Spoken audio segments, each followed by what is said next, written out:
first up, we're going to consider what would happen if your home care service faced an adverse event or a crisis that could ruin your reputation or undermine confidence in your services. While you may see yourself as a care provider, you're still a business can be affected by such an event. So we're very privileged to have with us a specialist in dealing with these types of issues, as well as apparently a specialist in nightclub issues. Ros Trinick, Account Director at PLMR. Thank you very much. So I'm going to talk to you about reputation management and protecting your business. And my presentation will look at how effective media relations and crisis management works in the health and social care industry. If you can't hear me at all or my microphone's on too loud, then just shout. Just to introduce myself briefly, my name's Ros Trinick and I work for PLMR, which stands for Political Lobbying and Media Relations. We specialise in health and social sector care, PR, and a large portion of that is dealing with crisis management for a range of providers. So currently we work for big providers such as HC1, European Care Group, Caring Homes, and our approach is fairly simple and straightforward. It's about providing a high-quality service and doing something which is very specialist to the sector. So what is crisis management in health and social care? As I'm sure people here are aware, then crises can be triggered by a whole broad range of events. We work in a sector which is very intensive in terms of staff numbers and when you're dealing with lots of very vulnerable people. So there are a whole series of things that can provoke a crisis. It could be an allegation against service failure. It could be an allegation of abuse, staff complaints, managing the service, secret filming. There's a lot of things that can go wrong very easily. And I think people will also be aware that the media can really make or break a provider. So it's really important to make sure that you're well prepared, because you could have your contracts ruined, your investors could wobble, and your relationships could be undermined. And then fundamentally, you could undermine the confidence of the people that you actually support. So you wouldn't want them coming back for your care and support. In terms of what is crisis management from our point of view is effectively making sure that you have the least negative outcome from any situation. So that means that you're trying to be ahead of the curve and you're leading the story rather than the story leading you. It's about being well coordinated and joined up. So making sure you have the right plans in place, making sure you have a communications strategy that you follow, and making sure that you've got the right people who are able to respond immediately. And it's important to always remember that a crisis can become a positive event. Just because something's gone wrong and you have the media interested, it doesn't mean that it's always going to turn out very negatively for you. So how might media coverage become a problem for you? Very often we find in our sector that media coverage is a consequence of a regulatory or legal intervention. So that will often be to do with the Care Quality Commission publishing a report. It can be a lot more frequently. We're seeing a lot of undercover infiltration. So I'm sure most people here are aware of panorama exposés into Winterbourne View or Ash Court. And there's another panorama programme coming up on the 17th of this month where there will be another undercover exposé at a home. And that could be staff, it could be a supplier, and very often they'll be making off-the-record approaches to the media. So again, that could be your staff, it could be a health worker or a police officer or a concerned member from a local authority. Often we also see that it's changes in the way that care is provided that provoke crisis management. So that could be in the case of a price increase, a fee increase, or if it's any kind of closure or end to a service, that will generally provoke something negative. There are lots of ways that you can prepare before a crisis occurs. And one of the main things to be aware of is that it's building key relationships. So the first time people hear from you, whether it's in your community or in the media, they've heard it's not a negative story.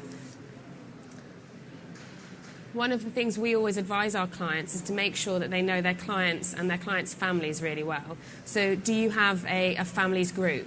Do you have an open door policy? So there is some kind of negative feedback that comes through to you directly rather than them feeling forced to go to a journalist.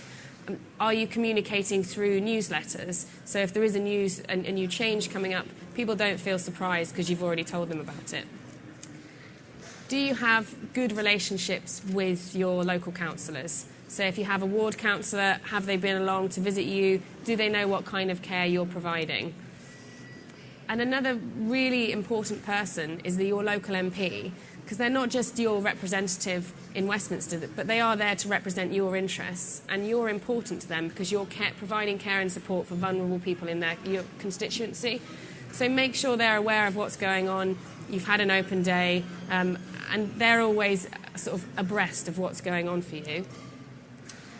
And then lastly, your local community.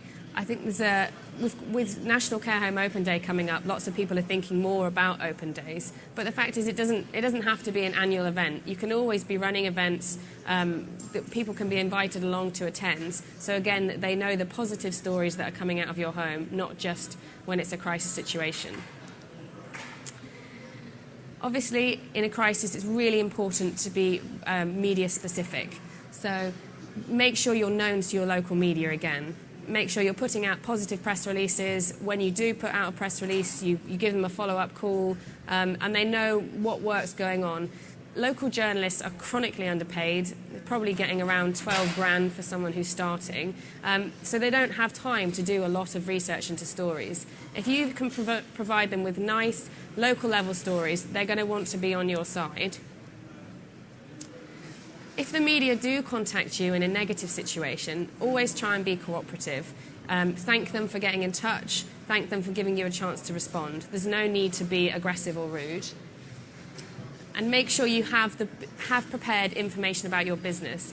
You'd be surprised at how many times a few kind of wrong numbers in terms of people supported or people employed can make people look as though they don't really understand the work they're doing and can let people down.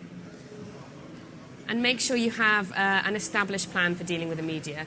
There's no need to react and panic in a negative way. If you have all of your processes set up, you can deal with things in a much more sort of structured approach. And the key thing is, again, never ever say no comment. We have so many people who the temptation is when you feel under pressure and you feel as though you're being criticised, is to say nothing at all. But saying no comment will always make you look as though you have something to hide, and there will always be something more positive you can put out there. So just wanted to take a few minutes to talk through some of the things you could do to protect your business. We always advise that you have an emergency response team set up. So that will be about having someone who coordinates things from the centre, just so that you always have there's not different messages going out at once. It's important as part of that response team to have a lawyer, and I will talk more about that later on, but media lawyers are very, very useful in crisis situations. Try and predict the likely scale of a story. Some stories will stay local, but with the current spotlight on care as it is at the moment, some stories will escalate very quickly to a national level, so it's useful to be able to think, where is this story about to go? Launch tactical press operations, which sounds quite complicated, but it's essentially about, if there is a negative story, make sure afterwards you can immediately start responding with building back a positive reputation, so getting positive press releases out again. Providing emergency media training, and that's really useful for having, once you've identified a spokesperson, so that you're not going to appear as a faceless company, making sure that their day job is providing care, so they won't necessarily know what's the best way to deal with the media, so make sure they get that training. Implementing your media relations plans, which I'll talk through in a second, and making sure you always think like your audience. So your first audience is going to be your journalist who's asking the question, but then you also want to be thinking like the people that you support or care for, so your clients, your patients, your residents. And then thinking about who are the other stakeholders, so their family, their relatives, the local politicians in your area who are tasked with who have the overall responsibility for their well-being.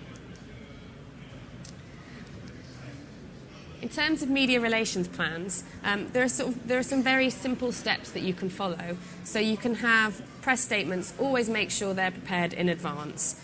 If you need to arrange a press conference, which is quite unusual, again, it pays well to know all your journalists, so you have their existing contacts and you can react quickly. Make sure you've got positive feedback on file. It's much more credible if you can get a third-party person to endorse you. That's irrefutable evidence of the good work you provide, the good care you provide and the good work you're doing. And again, take advice. It's very difficult to react when you are in the eye of the storm. So make sure you have experienced lawyers and consultants who can tell you, who've dealt with that situation before and who can tell you what's the best way of going about things.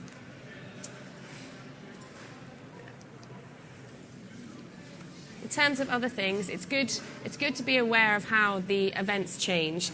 As we increasingly have media going online, you need to make sure that you're constantly monitoring the way a story develops. So a story could change half an hour later. If you have someone who is assigned to be checking the website of the paper that's covering it, so you don't get caught off guard.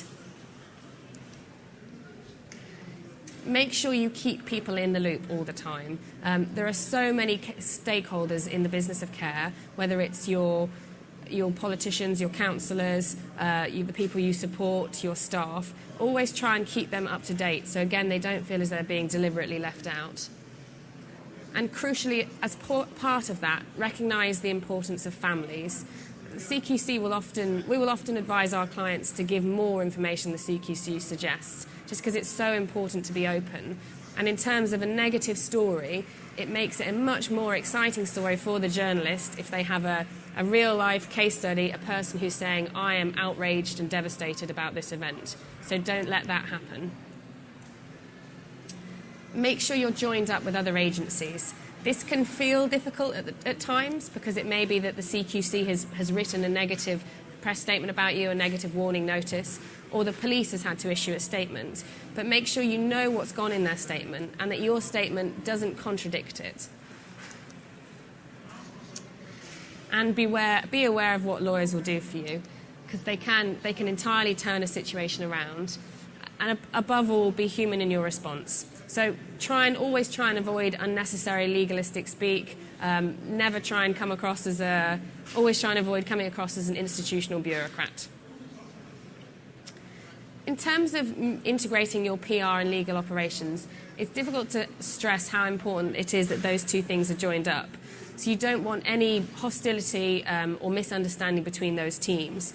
You'll really benefit from having a PR team that has dealt with lawyers before, and similarly you'll really benefit from having a legal team that knows what the sort of external impact on their communications could be if they write something which is overly hostile or aggressive. So in terms of a joint agreement on communications, that can sometimes mean making sure that your PR team are sure that what they're saying is legally watertight. You don't want them to be on shaky ground. But you also want your legal team to think, if this letter were to end up in a newspaper, how could that come across? Because assume all your communications that are written down could be leaked. The only way you can really do that is to make sure that both sides are sharing information all the time, so they're kept well up to date with each other. Because essentially it's two sides of the same coin. Wanted to give you a real-life case study of a time at PLMR where we found something we had to act with lawyers. So essentially we had one of our clients, they had a member of parliament who was making allegations against a service based on confidential patient information. So obviously lawyers react very negatively to that because you shouldn't have that information, and it instantly wanted to draft a very aggressive letter. The thing to bear in mind is that MPs have a parliamentary privilege, so they can effectively say whatever they like in Parliament and they're immune from any kind of prosecution. If they want to develop a kind of a populist cause, for them it can be really beneficial to be very critical, especially of a care provider in the House of Parliament. So too strongly a worded letter could embolden the MP, could provoke them to do something much worse. So instead what we did was worked with the lawyers to send a much more conciliatory approach. So welcome the Member of Parliament to come and visit the service, talk through what their concerns are, and the end result of that was that the public attacks stopped. They stopped criticising the service, both in the Houses of Parliament and in the media. And although it was a kind of a situation where they agreed to disagree, the damage to the reputation came to an end. What could have happened is you could have had a really aggressive letter from the lawyer, followed by a much more sincere, conciliatory letter from the PR team, which would have effectively made the PR team's response look very cynical and insincere, and your MP then has an even better case to start slagging you off in public. There are also a number of tips for dealing with journalists specifically. Always bear in mind that negative press coverage isn't automatic. So the way you deal with a journalist could turn around the whole situation. And part of that is having that one person, that one public face who's identified. Often in the care sector, that's about having someone who has a lot of experience of care. So rather than it being your marketing lead, actually have someone who has first-hand experience of care. Always consider live interviews very carefully. I think people sometimes have the temptation, if they can just be in front of a camera and just explain their cause, then maybe people will understand. But the problem with live interviews is they're very difficult to prepare for. Everyone you see giving live interviews on the television, whether it's an MP or a celebrity, the chances are they've been extremely well briefed for that interview. So they'll know what questions are coming up, they'll know how to dodge them. So always try and provide a statement if possible. Always be polite to journalists. Even if a journalist is incredibly rude to you, that aspect won't go in the story, but if you're rude back to them, that could make it into their newspaper, and it's not going to reflect very well on your organisation. And find out where the inquiry is coming from. So what kind of newspaper is it? Is it a local newspaper, a sectoral paper? What kind of angle have they been putting on care stories recently? What's their deadline? What information do they need? And again, implement that media monitoring so you are abreast all the time of how it's developing. One thing we always say is really important for the care sector in terms of crisis management is having a 24-hour dedicated press line. The nature of the work you do is 24 hours. You don't stop providing care or support on certain days of the year when everyone goes on holiday. So it means your PR team should be able to react all of the time. If a journalist rings up and no one answers the call, it does make it look as though people are less, you don't have that caring attitude. And obviously, never lie to a journalist. It's very easy to get caught out, and there's never a need to lie about things. I wanted to be able to stress why does any of this matter to you? Sometimes in the care sector, people think, my job is not to liaise with the media. Why should I be interested? I'm here to provide care and support. And the thing is, it should be an important pillar that sort of bolsters your work. If you're doing a great job of care, if you're doing a good job on the legal side and the regulatory side, don't let a bad media story undermine your reputation and all of those things. In terms of regulatory intervention, then it's really important that that doesn't damage your relationship with a regulator. If you do react in a negative way, if you feel in some way that a regulator has been unfair to you in the media, there are ways of going about that don't have to damage your relationship. And the reputation damage that you cause could be really long-lasting. And it's not just for your organisation, but it can be for you professionally and personally. And it can really affect the relationships you have with funding bodies or placing bodies. It can also cause really bad damage to your morale, so for your staff. If you're working all the time, working really hard, and you are doing a good job, an unfair story in the local media which accuses your service, your home, of providing poor quality care, it's not fair on your staff, and you have a responsibility to protect them too. And in terms of brand damage, that could lead to a loss of sales, loss of consumer confidence, and also a loss of contracts. But most importantly, it can be very difficult for the people you actually provide care and support for. So it can be upsetting, it can cause great anxiety for people if they see the place where they are, their care provider, receiving negative coverage. In conclusion, make sure you get the care right in the first place, obviously. That will always help.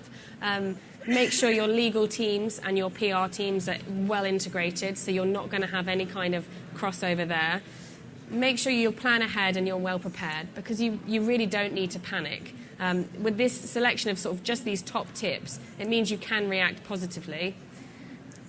And if there is anyone here who is looking to find crisis management services, there are certain things that you should seek to find. So make sure your PR team does provide you with that 24-hour hotline. If someone says, oh, I won't be able to respond to you at the weekends, then they're not doing the job that you need them to. Make sure they can give you the strategic advice, that they liaise with the media for you so you can concentrate on your job at hand. They can do the liaison with the families whereby that would either be a letter or even calling them, and they can intervene and change the story in its direction. Make sure they're working alongside lawyers and they know how that process works. And often PR teams should be able to recommend to you who a good media lawyer is. They will do all of your drafting of press statements, and they would hold a press conference if that was absolutely necessary.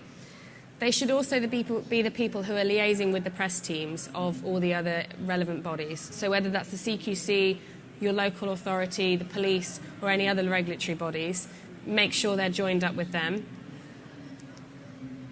They should provide media training to the identified spokesperson, and then make sure they're doing lots of run-throughs with them as well. So if they do choose to do an interview, they've been really well prepared for that.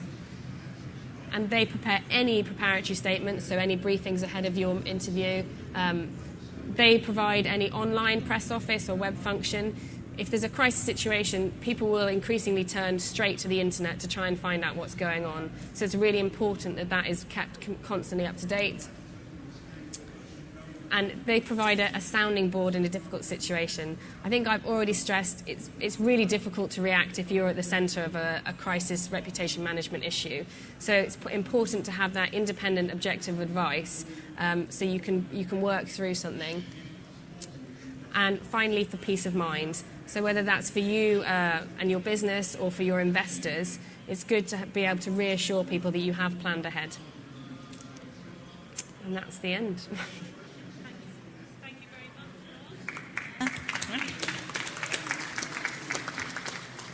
Now, certainly this morning, this audience was good at asking questions, so I'm wondering if we have any now. And, of course, a hand goes up straight at the front. Can you wait till the microphone gets to you, please? Hello, here we go. Lady in the cream coat. I was just wondering what you generally think about the role of social media in the care sector. I think your experience of it is. It varies, and depending what you're trying to achieve, to be honest. There's a lot, you can do really positive things with social media, because you can show yourself to be interacting and show yourself to be very open, but it does come with serious risks as well. So in the case of Twitter, although you could have people posting positive comments, you could show that your staff are engaged, you could also, you could also have people writing very negative feedback there, and it's very difficult to police those kind of sites. So we do, for our clients, we run a number of social media platforms, but it's something that we only advise. We wouldn't do it just for the sake of it. There has to be a specific aim of what you're trying to achieve. And it's also good, in fact, my presentation didn't cover it, but it is good as part of the online monitoring to make sure if a crisis is developing that you're checking all of those different outlets as well. Any other questions? My friend at the front. My name is David Hogarth. I'm from Westminster Health Watch. I just wondered, could it not be seen that a negative crisis is in fact a positive thing, because it actually helps you to improve your act? And the very fact that you then, if you take it in that light, you're likely to get better press coverage either immediately or anyway later. I completely agree. So we've worked for people before where there's been a very serious incident, but the reaction of the provider, which was immediate and very thorough, it was joined up with all the different regulatory bodies. Even though something really bad had happened, because of the way they dealt with it, it showed them to be a good care provider who was working effectively, and it showed that it wasn't systematic.